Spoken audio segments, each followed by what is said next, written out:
Hey there, me, Bad Dog, from Two Dogs Digs. And we're here today to talk to you about why CUSMA, the Canadian-US-Mexico agreement, is a failure for Canadian resellers. And we want you to understand the challenges behind it, and the pitfalls, and realize what it is all about. Welcome to Two Dogs Digs. This is our reselling channel, especially tailored for Canadians. We've been reselling for over 30 years. We have a YouTube channel. We have a Facebook group as well. And we are here to literally help you sort of navigate through all the big changes that have happened recently. One of the biggest changes, obviously, to Canadian resellers is the fact that two things. One, the de minimis is disappearing, which is the $800 allowable to go into the US without having any taxes or duties paid by US buyers. And two is the actual duties and tariffs themselves that have been put onto everything. So as of September 1st, we're basically Canadians kind of screwed. But what we hear a lot of, and this is what's wrong, is resellers saying, you know what, I'm okay because I'm going to use CUSMA. Well, you probably aren't. And here's the reasons why. We're going to show you what kind of hoops you're going to have to jump through in order to try and qualify for CUSMA. CUSMA, again, is the Canadian-US-Mexico agreement. And it's a way that was made so that people could do trade easier between Canada, the US, and Mexico. It's a free trade agreement, so things can cross the borders without any big issues. Well, the problem is this was never meant for a reselling group. Not for people who thrift and resell or go to garage sales, or 50+% of the people on eBay. It's made for manufacturers.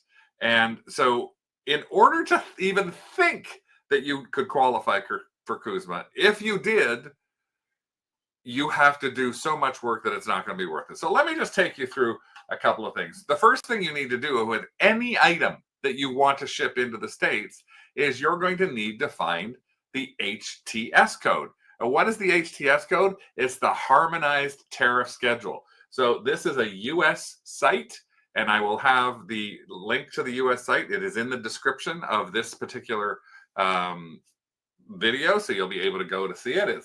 And you can look up all the things. And this tells you about all the different tariffs that are in place. Well, what happens is you go to this site, and then you are actually going to have to look up something. Now, when you look up something, you'll find that things have two different kinds of codes. There's a general code for a rate of duty, and we're going to make this a little bit bigger even. And then, besides that, there is a special code.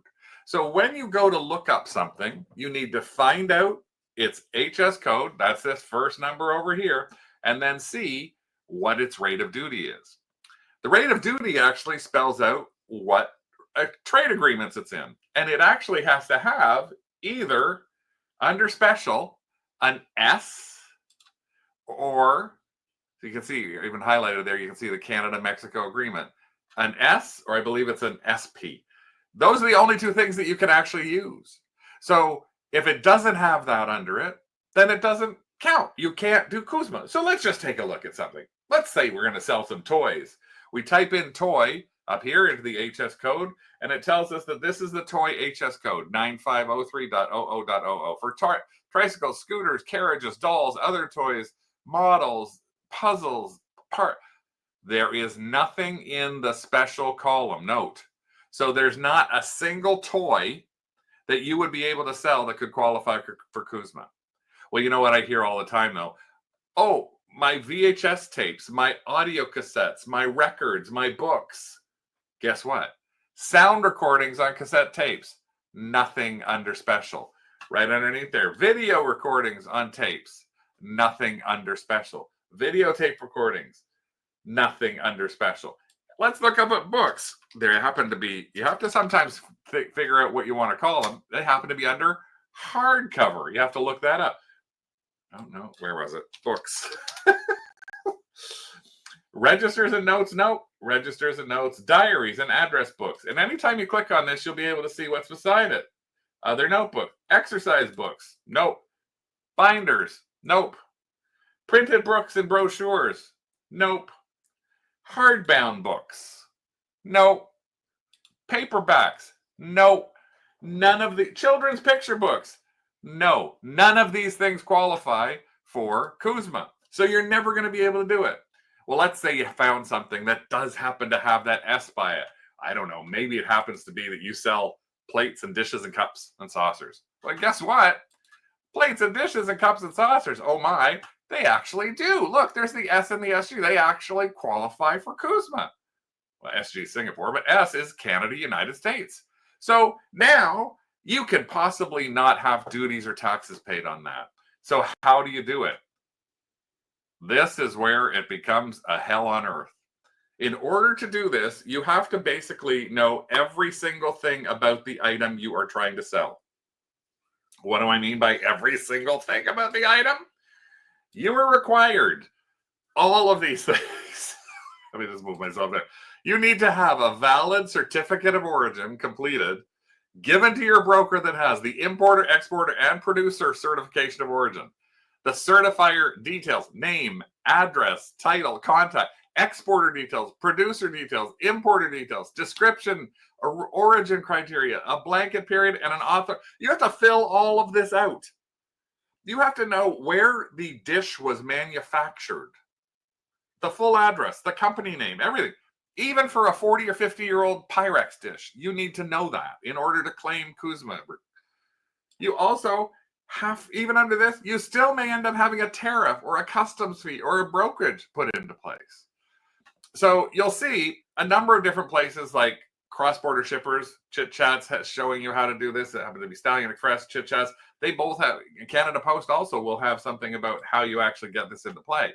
But in reality, it's just not going to work.